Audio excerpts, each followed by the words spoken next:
시편 136편 1절에서 4절까지 시편 136편 1절로 4절까지 함께 읽겠습니다. 주님께 감사하여라. 그는 선하시며 그 인자하심이 영원하다. 모든 신들 가운데 가장 크신 하나님께 감사하여라. 그 인자하심이 영원하다. 모든 주 가운데 가장 크신 주님께 감사하여라. 그 인자하심이 영원하다. 홀로 큰 기적을 일으키신 분께 감사하여라. 그 인자하심이 영원하다. 아멘. 2026년 신년 첫 주일입니다. 신년 첫 주일 설교 제목은 감사로 시작합시다 라는 제목입니다. 감사에 대한 설교를 하려고 합니다. 신년 첫 주일 설교를 왜 감사의 설교를 할까? 이런 이유 때문입니다. 우리는 보통 감사에 대한 설교를 1년에 2번 맥주감사절과 추수감사절에 듣습니다. 그런데 여기에 문제가 하나 있는 것 같아요. 제가 생각할 때는 어떤 문제냐면 1년에 2번 듣는 감사절 설교 외에는 감사에 대해서 깊이 생각해 볼 기회가 별로 없다는 거예요. 그때는 감사를 깊이 생각하고 또 반성도 해보고 또 감사를 고백하기도 하는데 그 외에는 감사에 대해서 깊이 생각해 볼 기회가 별로 없는 것 같아요. 이건 우리의 신앙의 큰 손해라고 생각해요. 왜냐? 감사에는 놀라운 축복이 있기 때문입니다. 감사에는 놀라운 축복이 있습니다. 그런데 1년에 2번 정도의 설교 시간 외에는 그 놀라운 감사를 사장시키고 산다면 우리 신앙에 정말 큰 손해가 아닐 수가 없는 것 같아요. 특별히 감사에는 놀라운 능력이 있어요. 예를 들면 우리가 인생을 살다 보면 유난히 힘든 날이 있죠. 목사님 다 힘들어요.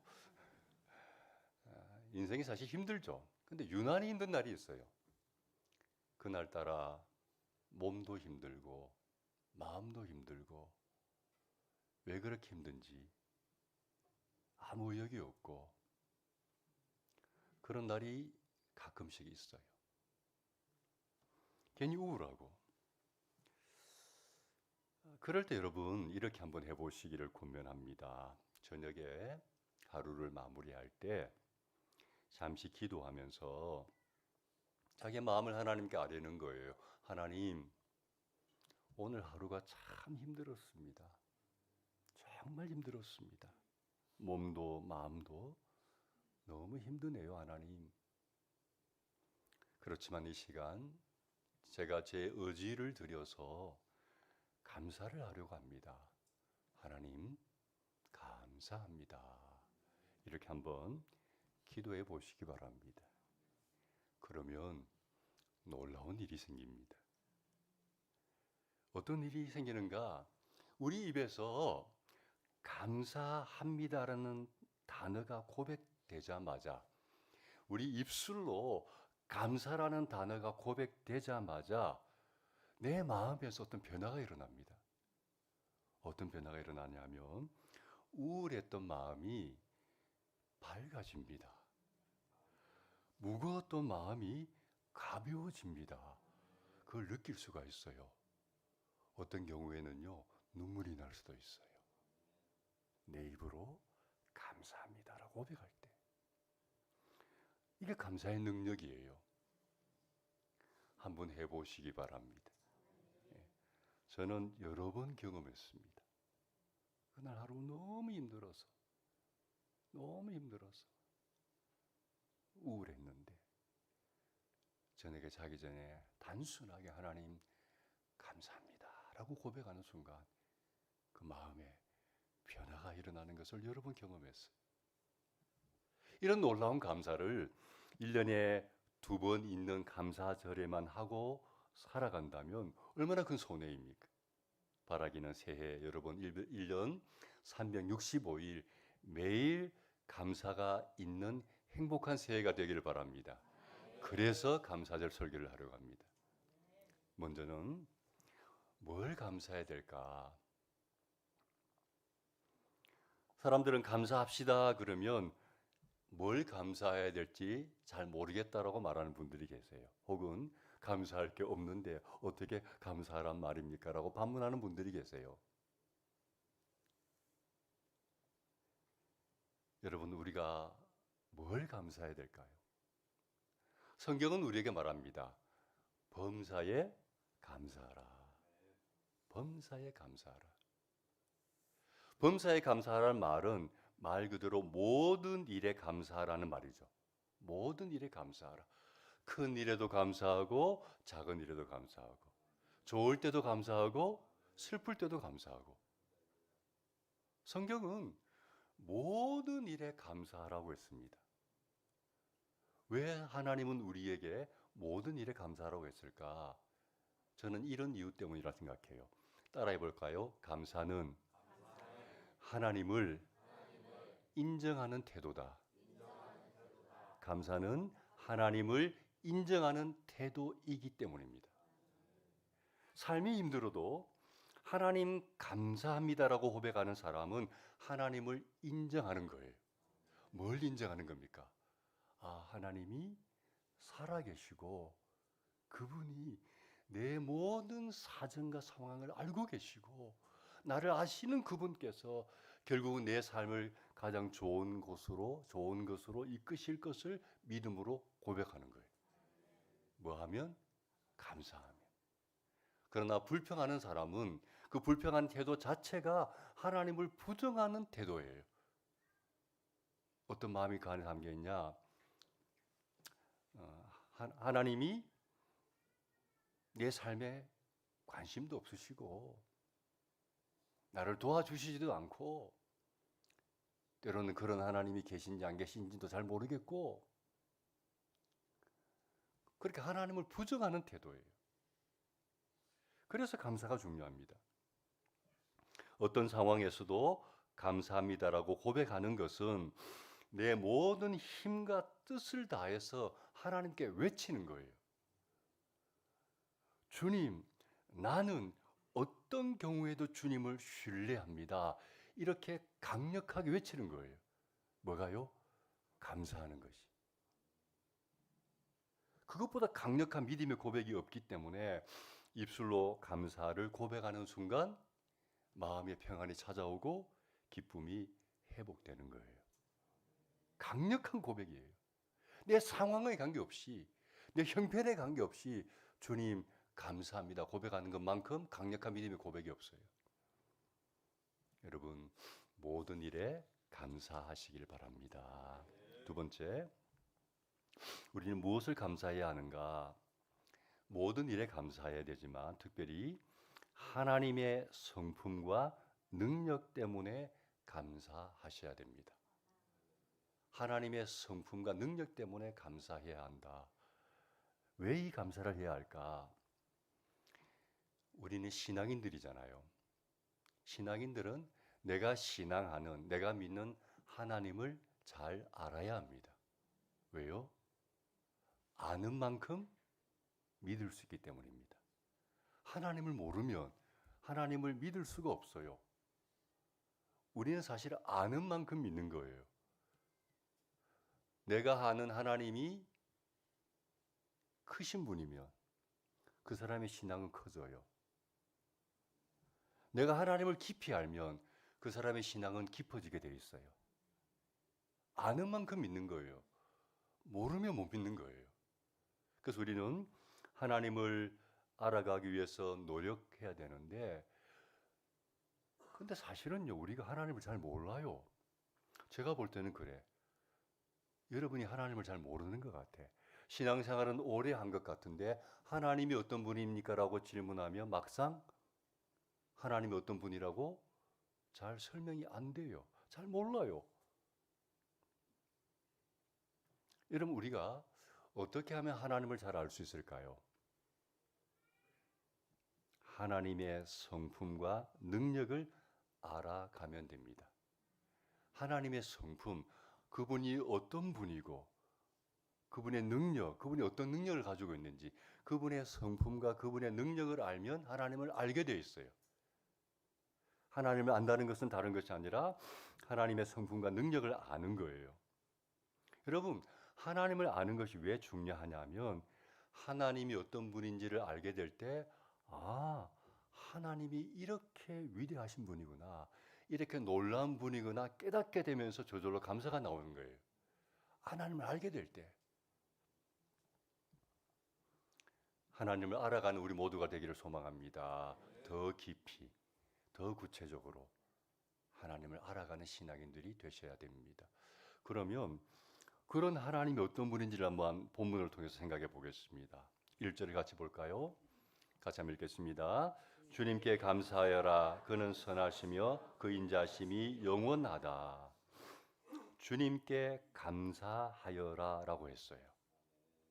왜 주님께 감사해야 될까요? 그분은 선하시며 그 인자심이 영원하기 때문에 감사하셔야 됩니다. 먼저는 그분이 선하시기 때문에 우리는 감사할 수 있습니다. 하나님이 선하시다는 뜻은 그분이 좋으신 분이란 뜻입니다. 하나님은 좋으신 분이시다. 선하신 분이시다. 나쁜 것이 없으시다. 언제나 옳으시다. 하나님은 좋으신 분이세요. 특별히 저와 여러분에게 하나님은 좋으신 분이신 줄로 믿습니다. 하나님은 우리에게 항상 좋은 것 주기를 원하세요. 가장 좋은 것 주기를 원하세요. 그래서 우리가 지금은 별로 가진 것이 없어도 우리에게 좋은 것을 주시는 좋으신 하나님 때문에 감사할 수 있기를 바랍니다. 두 번째는 그 인자심이 영원하기 때문에 감사합니다. 인자란 히브리어는 헤세드라는 단어인데 이 단어에는 사실 여러 가지 뜻이 있어요. 가장 대표적인 뜻이 뭐냐면 사랑이에요. 다시 말하면 하나님의 사랑은 영원하다는 거죠. 저와 여러분을 향한 하나님의 사랑이 영원합니다. 어떤 상황에도 어떤 조건에서도 이 상황은 결코 변하지 않습니다. 절대 변하지 않습니다. 영원한 사랑입니다. 특별히 어떤 것도 하나님의 사랑에서 우리를 끊어 놓을 수 없습니다. 로마서 8장을 봅시다. 같이 읽겠습니다. 나는 확신합니다. 죽음도 삶도 천사들도 권세자들도 현재 일도 장래 일도 능력도 높음도 깊음도 그 밖에 어떤 피조물도 우리를 우리 주 예수 그리스도 안에 있는 하나님의 사랑에서 끊을 수 없습니다. 말씀처럼 죽음도 삶도 천사들도 권세자들도 현재 일도 장래 일도 그 어떤 것도 우리를 하나님의 사랑에서 끊어 놓을 수 없다라고 단언합니다. 예. 어떤 것도 우리를 하나님의 사랑에서 끊어 놓을 수 없어요. 올 한 해를 살아갈 때 여러분 아무리 큰 어려움이 있어도 아무리 큰 어려움이 찾아온다 해도 하나님께서 언제나 영원히 변함없이 우리를 사랑한다는 사실 때문에 감사할 수 있기를 바랍니다. 아멘. 2절 봅시다. 함께 읽습니다. 모든 신들 가운데 가장 크신 하나님께 감사하여라. 그 인자심이 영원하다. 왜 감사할 수 있는가? 하나님이 모든 신들 가운데 가장 크신 분이기 때문에 감사할 수 있습니다. 여러분 세상에는 신이라고 불리우는 존재들이 참 많아요. 우리가 아는 많은 신들이 있어요. 근데 하나님은 그 모든 신들 중에서 가장 크고 위대하신 신인 줄로 믿습니다. 이건 우리만 고백하는 게 아니고 안 믿는 사람들도 알고 특별히 저기 좀 약간 영적 세계에 속한 분들 점치고 이렇게 굿하는 그런 분들은 딱 알아봐요. 예수 믿는 사람들이 점 치러 가면 안 되겠지만 딱 점을 치러 가면은 진짜 신내림을 받은 무당들은 안 돼요. 딱 보면서 큰 신 섬기네요. 그런데요. 예. 하나님 섬긴다는 거 안다는 거죠. 예. 그래서 하나님을 섬기는 사람들을 큰 신 섬긴다고 그 사람들도 말을 해요. 모든 신들 중에서 가장 크고 위대한 분이 하나님이라는 거죠. 저는 고등학교 1학년 때 처음 교회 나갔어요. 그 전까지 교회란 곳이 어떤 곳인지 정말 몰랐어요. 아무것도 몰랐어요. 그런 제가 친구 따라 고등학교 1학년 때 처음 교회를 나갔는데 모든 게 낯설었어요. 좋은 것 딱 하나, 여자들이 많더라고요. 여학생들이 많더라고요. 목사님이 자녀가 5분인데 다 딸이야. 어. 성경도 그때 처음 접했어요. 그런데 그런 제가 교회를 나가면서 제 삶의 변화가 일어나기 시작했어요. 많은 변화가 있었지만 그 중에 하나가 뭐냐면 교회를 나가면서부터 제가 어깨가 으쓱해졌어요. 당당해졌어요. 그 전까지 저는 굉장히 내성적이고 늘 움츠려들고 자신 없이 살아가는 그런 아이였는데 교회를 나가면서부터 어느 날 사람이 밝아지기 시작하고 어깨가 으쓱해지고 당당해졌어요. 왠지 아세요? 교회를 나가 보니까 내가 믿는 하나님이 온 세상을 창조하신 위대한 하나님이래요. 내가 믿는 하나님이 우주와 만물을 창조하신 전능하신 하나님이래요. 그 사실을 알게 되니까 나도 모르게 어깨가 으쓱해지고 당당해지는 거예요. 할렐루야. 여러분, 우리가 믿는 하나님은 모든 신들 중에서 가장 크신 분인 줄로 믿습니다. 세상의 신들이라고 하는 존재들을 보세요. 신이라고 하는데 말 못해요. 신이라고 하는데 걷지도 못해요. 사람이 들고 움직여줘야, 옮겨줘야 옮길 수 있어요. 그런데 사람들은 그런 존재들 앞에서 비나이다 해요. 하나님은 어떤 분이세요? 지금도 살아계시고 우리에게 말씀하시고 모든 것을 할 수 있는 위대한 하나님인 줄로 믿습니다. 그 하나님을 알면 자연스럽게 감사가 나오는 거죠. 4절 보겠습니다. 같이 읽겠습니다. 홀로 큰 기적을 일으키신 분께 감사하여라. 그 인자심이 영원하다. 하나님이 어떤 분이라고요? 홀로 큰 기적을 일으키는 분이시다. 여러분, 성경에는 수많은 기적들이 있지 않습니까? 홍해가 갈라지는 기적, 여리고성이 무너지는 기적, 빵 5개와 물고기 2마리로 수천 명을 먹이는 기적, 죽은 사람이 살아나는 기적, 수많은 기적들이 있습니다. 중요한 것은 그 기적들이 성경에 있는 사람들만의 기적이 아니라 우리를 위한 기적도 된다는 거예요.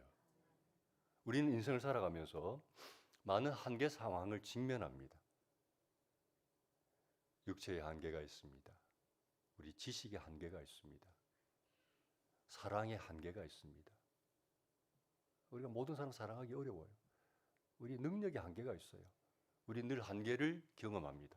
때로는 그 한계 때문에 절망하기도 하고 낙심하기도 합니다. 그런데 우리에게는 그 모든 한계를 뛰어넘는 기적의 하나님이 계신 줄로 믿습니다. 우리에게는 그 모든 한계를 뛰어넘는 기적의 하나님이 우리 하나님이시지 않습니까? 우리가 한계를 직면했을 때 정말 하나님 앞에 무릎 꿇고 간절하게 부르짖을 때 우리 하나님 응답해 주시고 우리에게 놀라운 일들을 이루어 주시는 줄로 믿습니다. 그런 하나님이 나의 하나님이라는 사실이 너무 감사하죠. 삶이 힘들 때는 여러분 어려운 상황을 묵상하면 안 됩니다. 잘못된 묵상이에요. 삶이 힘들 때 어려운 그 상황을 묵상하기 시작하면요 점점 그 어려운 상황에 더 내가 빠져들어갑니다. 그 어려운 상황 속에 빠져나오려고 내가 허우적거릴수록 더 깊이 그 어려운 상황에 내가 침몰해 버립니다. 그래서 우리는 그 어려운 상황을 묵상하면 안 돼요. 뭘 묵상해야 되죠? 하나님이 어떤 분인가? 그분의 성품과 그분의 능력을 묵상해야 돼요. 그분이 나를 사랑하시지. 절대 그 사랑이 변하지 않지. 나에게 신실하시고 나를 도와주시고 나와 함께 해주시고 그분의 크신 능력으로 나를 능히 이 어려움에서 건져내 주시지. 하나님의 성품과 능력을 묵상해야 그 절망과 어려움에서 벗어나게 될 줄로 믿습니다. 예. 여러분 잘못된 묵상하지 마세요. 못 헤어나와요. 더 깊이 빠져들어가요. 그래서 우리 하나님의 성품과 능력을 알아가야 되고 하나님의 성품과 능력을 알아가면서 그것 때문에 감사가 많아지기를 소망합니다. 세 번째, 무엇을 감사해야 될까? 하나님이 내게 해주신 일들로 감사하기를 바랍니다. 이스라엘 민족은 하나님께서 그들에게 해주신 일로 말미암아 항상 감사했어요. 주로 어떤 감사하냐면 과거에 하나님이 그들을 위해서 해주신 일들을 기억하면서 감사했어요. 말씀을 한번 보겠습니다. 10절 12절 같이 한번 읽어보겠습니다. 이집트의 마다들을 치신 분께 감사하여라. 그 인자하심이 영원하다. 이스라엘을 그들 가운데서 이끌어내신 분께 감사하여라. 그 인자하심이 영원하다. 이스라엘을 강한 손과 펴신 팔로 이끌어내신 분께 감사하여라. 그 인자하심이 영원하다. 아멘. 무슨 내용인지 아시죠? 하나님께서 이스라엘 백성들을 이집트에서 구출해 주신 내용이에요. 이렇게 이스라엘 백성들은 과거에 하나님이 그 민족을 위하여 그들을 위해서 해주신 일들을 되돌아보면서 감사했어요. 다시 말하면 우리는 어떤 일에 감사해야 되냐면 현재나 미래가 아니라 과거를 돌아보면서 감사하셔야 합니다. 왜냐? 왜 과거에 대한 감사를 해야 되냐? 가장 큰 이유는 이겁니다. 현재는 대부분 어려워요. 현재를 살아가는 우리의 삶이 대부분 힘들어요. 편안한 분들이 별로 없어요. 그래서 현재를 보면 감사할 일이 별로 없는 거예요. 혹은 미래를 보고 감사하기도 쉽지 않아요. 아직 오지 않은 미래. 물론 믿음이 강력한 분들은 아직 오지 않은 미래를 생각하면서도 미리 감사할 수 있어요. 그러나 보통 사람들은 미래를 보면서 미리 감사하기 어려워요. 그래서 우리가 감사할 수 있는 것은 뭐냐면 과거예요, 과거. 그런데 우리가 과거에 대한 감사를 할 때 두 가지를 잘해야 돼요. 첫 번째는 뭐냐면 감사거리를 생각해 봐야 돼요. 지나간 일들을 곰곰이 생각해 보지 않으면 별로 감사거리가 생각이 안 나요. 생각을 좀 해봐야 돼. 여러분, 오늘의 나는 어쩌다 보니 이렇게 된 게 아니에요. 사실은 우리의 지나간 날들을 가만히 돌아보면 여기에 오기까지 하나님이 알게 모르게 도와주신 은혜가 있는 줄로 믿습니다. 그런데 우리는 잘 몰라요. 곰곰이 생각해 봐야 하나님이 이렇게 나를 도와주셨구나. 그분의 은혜가 오늘 나를 있게 했구나. 곰곰이 생각해 볼 때 기억이 나는 거예요. 저와 아내가 요즘 매일 밤마다 하는 일이 하나 있어요. 뭐냐 하면 하루 중에서 제일 감사한 것을 하나씩 나누는 일을 해요.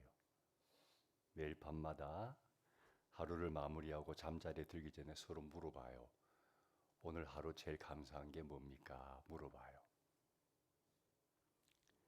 여러분, 오늘 하루의 감사거리를 찾으려면요, 곰곰이 좀 생각을 해봐야 돼. 뭐가 감사하지?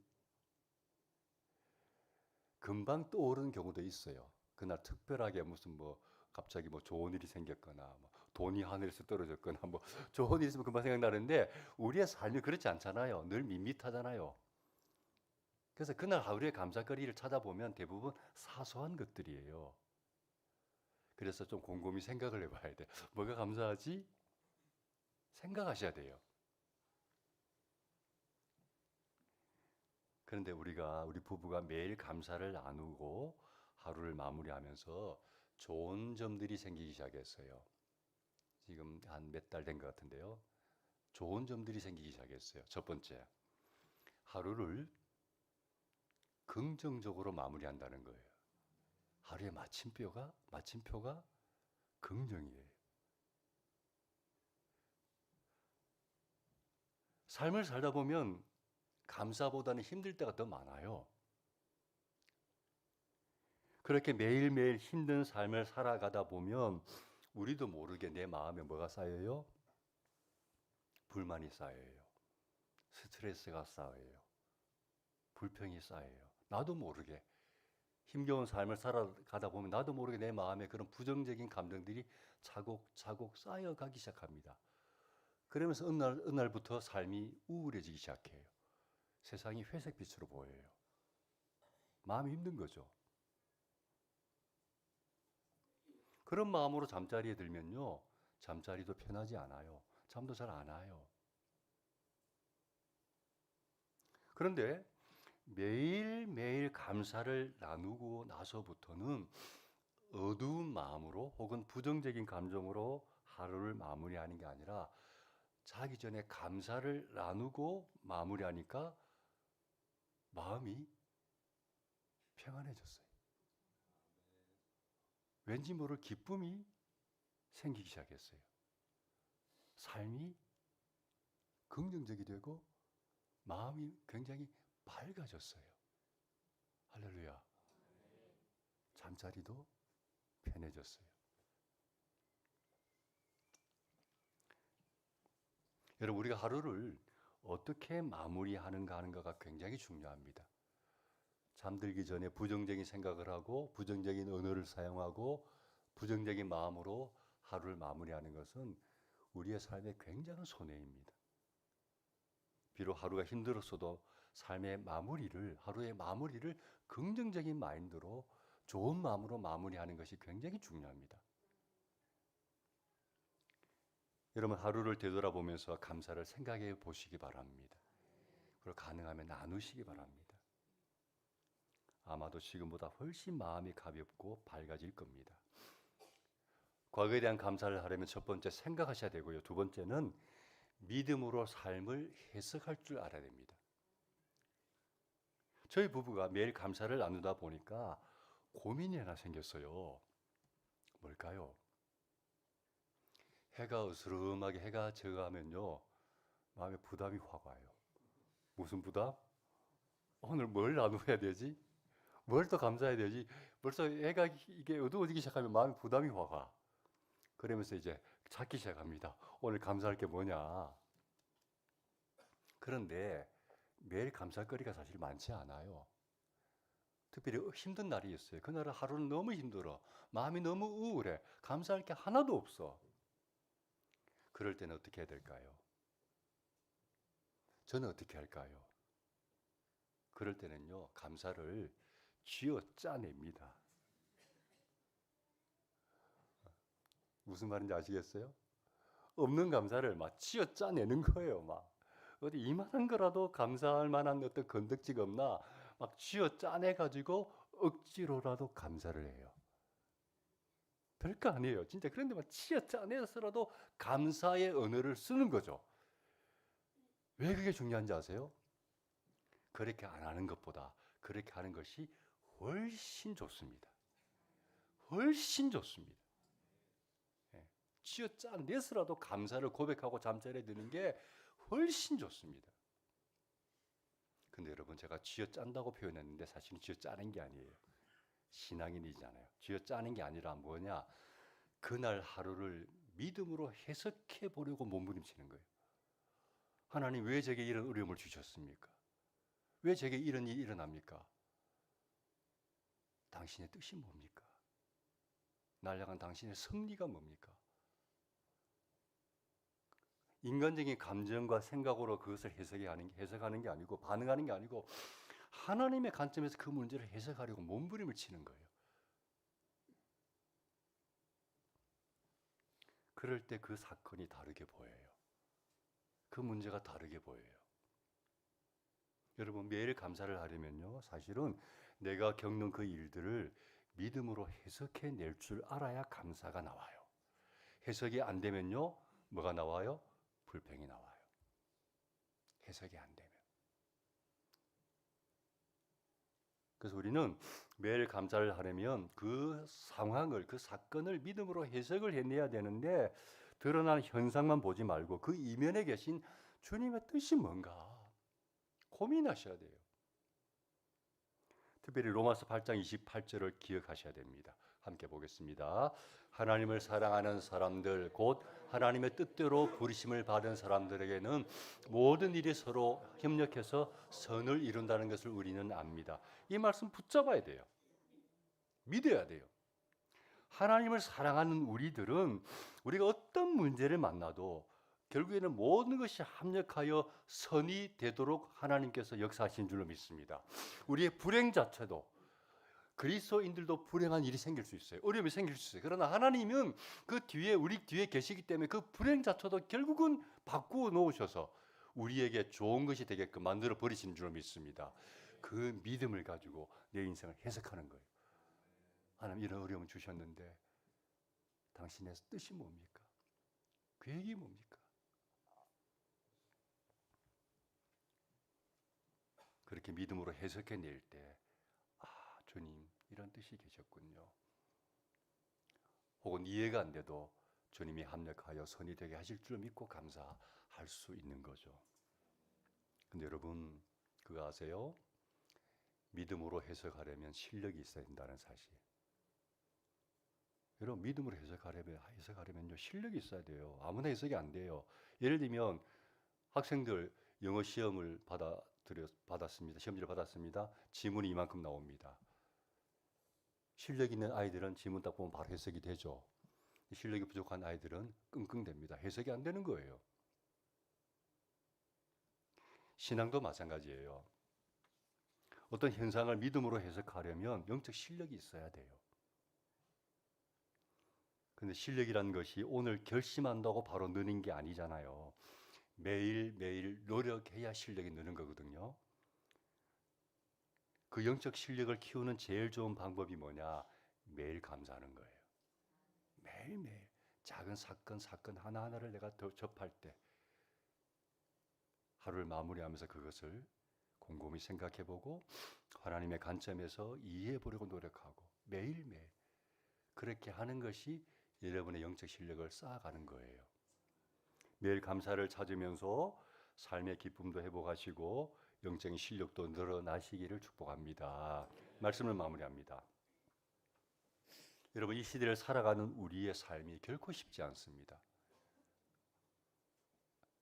치열한 경쟁 사회 속에서 살아갑니다. 아이들도 어른들도 정글 같은 사회에 살아갑니다. 잘못하면은 남에게 잡아먹히는, 밟히는 힘겨운 싸움을 매일매일 살아갑니다. 그러다 보니 우리 마음에 스트레스가 굉장히 많습니다. 이런 시대를 살아가는 우리에게 꼭 필요한 것이 바로 매일의 감사입니다. 매일 감사를 찾고 고백할 때 여러분의 마음이 밝아지고 기쁨이 회복될 줄로 믿습니다. 두 번째는 여러분의 믿음의 실력도 성장할 거예요. 어떤 문제가 닥치면 불평하기보다 하나님의 관점으로 그 문제를 다시 보게 되는 거죠. 그러면서 여러분의 믿음이 점점 견고한 믿음, 긍정적인 믿음으로 성장할 거예요. 하나님이 주신 새해를 매일 감사를 고백함으로 기쁨을 누리시고 아울러 영적으로도 성장하는 우리 모두가 되기를 축복합니다.